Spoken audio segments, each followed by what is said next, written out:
Hello and welcome to Scale Stuff. In this week's video I'm going to be taking a look at the Tamiya 1/35 scale Mesozoic Creatures set. Work's been exhausting these last few weeks, so I fancied a nice relaxing build.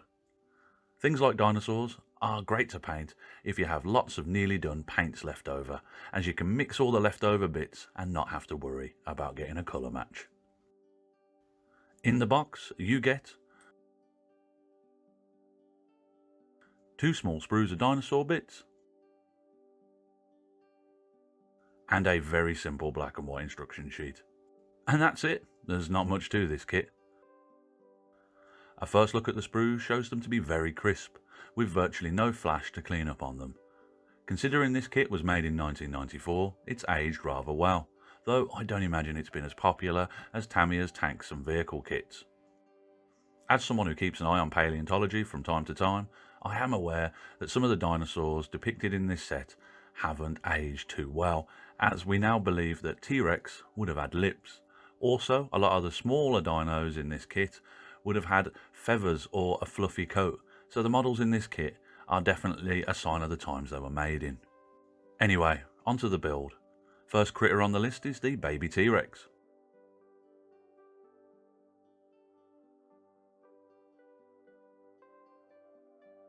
The fit between the two main body parts is pretty good. There's a little bit of a gap here at the head that needs to be squeezed out though, and a seam line to be sanded, but it's nothing stressful to sort out. The cleanup on this dino is pretty simple. All the parts have a light seam line that needs to be trimmed back before assembling.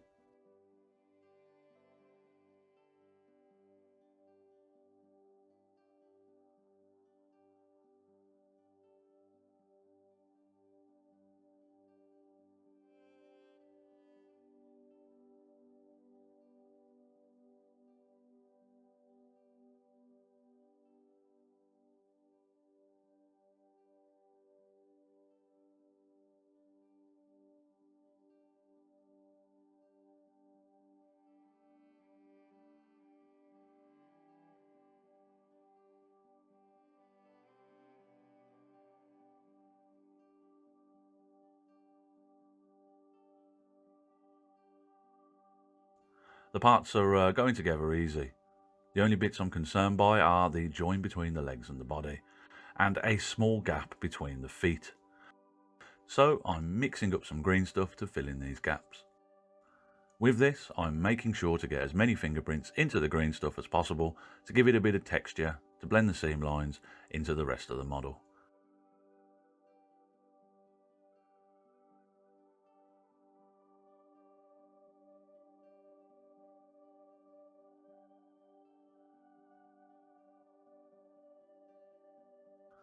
And I think at that's the little T-Rex done.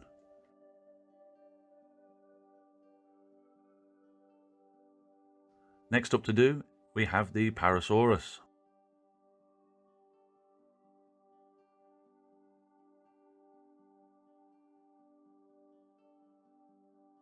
Much the same as the baby T-Rex, there's a bit of a gap at the head that needs to be held while the glue dries, and the standard issues with seam line cleaning up.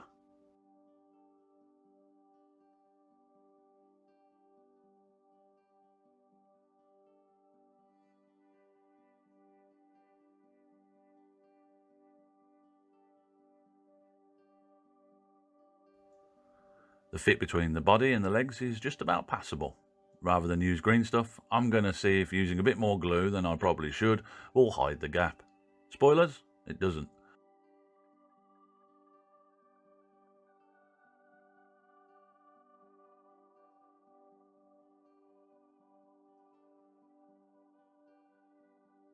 With all the limbs on, that's the para completed.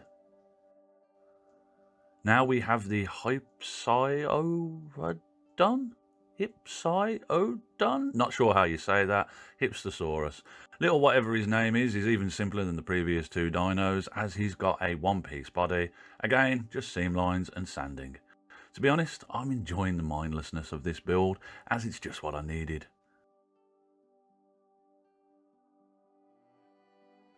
Looking at the details on these little dinosaurs, they're quite well moulded, considering the size and the cost of the kit.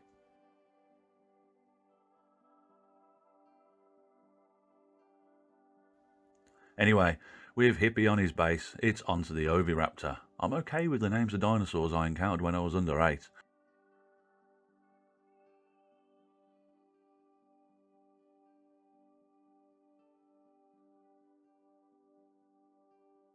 This chap's pretty much a carbon copy of Hippie with more beak. With its one-piece body, it's just a quick sand and seam lines before adding the limbs and the dino to the base, and bish bash bosh, he's done. Next up we have a croc to build. Only 2 pieces, this little fella's got loads of seam lines to clean up. There's also a nasty injection port down his throat that I want gone.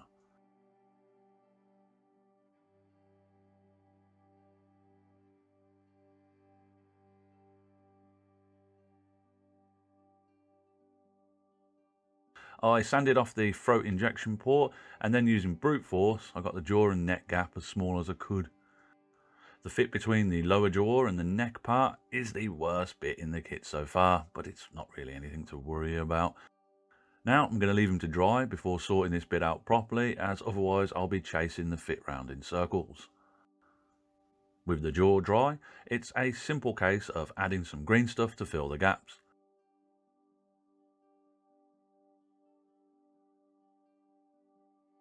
And then sanding it back to blend it in, as the lower jaw is a little bit proud. Jaw on though, that's him done. Last up, it's onto the tiny Archaeopteryx.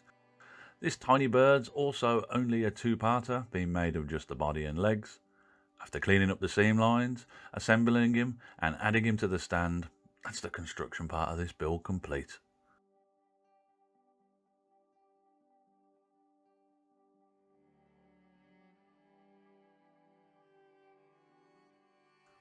You get quite a motley crew of assorted dinosaurs in this set, so looking forward to painting them. Before I start on the painting, I'm going to give them all a base coat using rattle can black. Base coat on, it's time to get on with the painting. First colour I'm going to use is Tamiya XF78 Deck Tan. I've only got a bit of this left and yeah, might as well use it up. I'm going to paint the T-Rex, the Croc and the Oviraptor in a base of this to give them a lighter belly.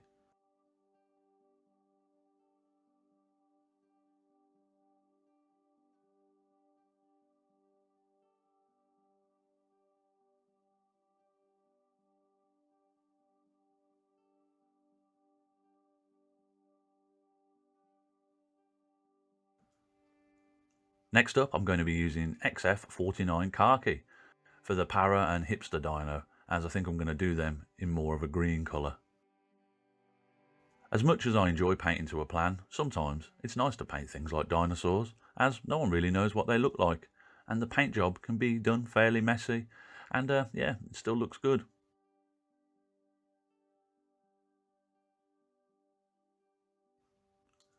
With the khaki down, lastly I'm painting the Archaeopteryx in XF23 light blue. Despite what I previously said, I think they actually worked out what colour these dino birds were in real life, based off something in the fossil feathers' cell shapes. I think they were black or a very dark brown, but black's boring, so yeah, this one's going to be blue. Now I'm going to add some olive drab. Just going to dot this on a few of the dinos' backs. Not really concerned with getting anything neat. In fact, a bit of mess would be preferred to make the dinosaurs look natural.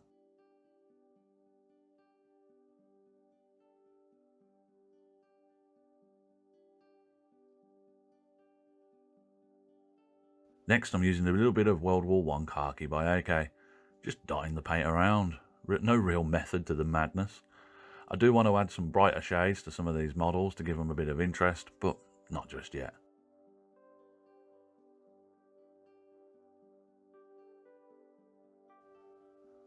That on, it's the same order of mess with some AK Dunkel Gelb Dark Green. I'm using this to break up the olive drab and give the green some variety. Again, it's natural tones I'm trying to do, so a dappled meh look all over.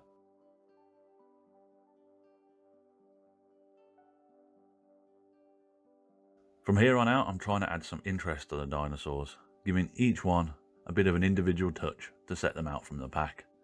Ish anyway, they all end up a sort of greeny brown.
With those bits done, it's on to doing the eyes and teeth of each dino. For this I'm using Army Painter Yellow and Army Painter Black.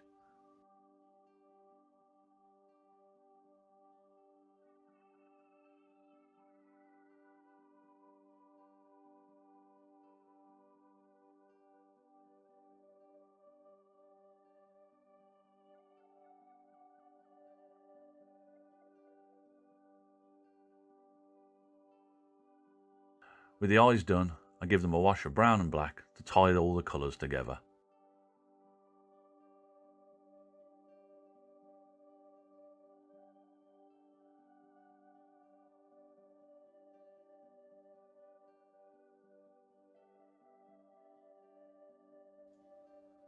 Lastly, off screen, I did a little bit of tidying up, sorting out a few bits where paint had got where I weren't quite happy with it, and yeah, with that done, these are the finished dinosaurs. Not my greatest work, but certainly an easy build, and a relaxed and enjoyable paint. In conclusion, the Tamiya Mesozoic Creatures set is a nice little collection of dinosaur models. I really enjoyed painting this set of dinosaurs up as a bit of a relaxed, over a weekend build, where a more involved model kit would have been too much to handle. The construction is very simple, with only a few minor fit problems, nothing that a bit of green stuff and a sand won't sort out. The dinosaurs themselves are not the most accurate for the modern depictions, but I don't think that can be held against them, as dinosaur theory is ever changing. I think this kit would be suitable for a new modeller, as there are very few parts in this kit, and it could be used as a nice introduction to modelling for a young one with an existing interest in anything dinosaur. Costing £10 brand new, I think this kit is well worth the money for the time and enjoyment it will take to build it. Anyway, that was my look at the Tamiya 1/35 scale Mesozoic Creatures set. As always, thank you for watching. Until next time, look after yourselves, happy building, and have a good one. Goodbye.